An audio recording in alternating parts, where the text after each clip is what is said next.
Okay, y'all, what I am making here, the whole entire thing is going to be made out of cherry burl. This is going to be the lid for it.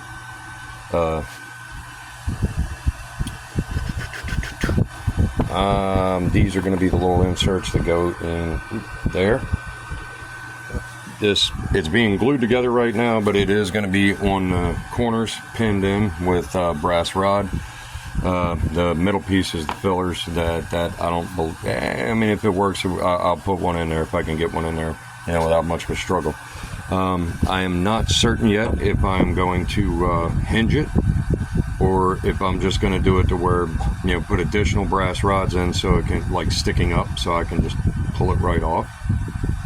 Not real sure yet how I'm going to do that. I kind of like that idea because that idea, hinges break.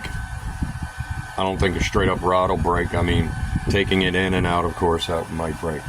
But it's going to be a cool little treasure box for a cool little piece of Spanish silver for a very cool young lady that said, "Hey, Mr. Eddie, if you ever find that Spanish silver, can I have it?"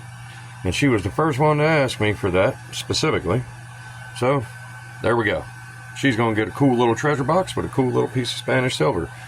Anyway, subscribe here. Y'all have a blessed day.